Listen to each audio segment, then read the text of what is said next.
আজকে সারা দেশে ভূমিকম্প আসছে না?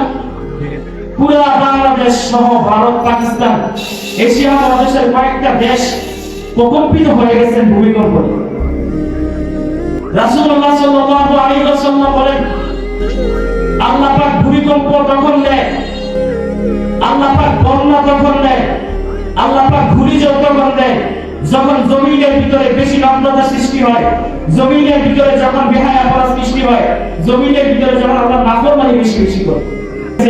এজন্য আল্লাহ পাক মাঝে মাঝে সিগন্যাল দেয় ভূমিকম্পের মাধ্যমে, এজন্য আল্লাহ পাক মাঝে মাঝে সিগন্যাল দেয় ভূমিকম্পের মাধ্যমে যে 8 সেকেন্ডের ভূমিকম্পে বান্দা তুমি ঠিক হও না, আসলে ময়দানে যখন কিয়ামত হবে তখন তোমার কি অবস্থা। যে দেখো তোমরা আল্লাহর আইন থেকে দূরে সরে গেছো, নামাজ থেকে গাফেল হয়ে গেছো, মহিলারা পর্দা থেকে গাফেল হয়ে গেছে, কিয়ামতের অতি নিকটে আমরা চলে আসছি। এজন্য কিয়ামত কিভাবে সংগঠিত হবে, কিভাবে হবে, শুক্রবারে হবে, এই শুক্রবারে কিভাবে হবে।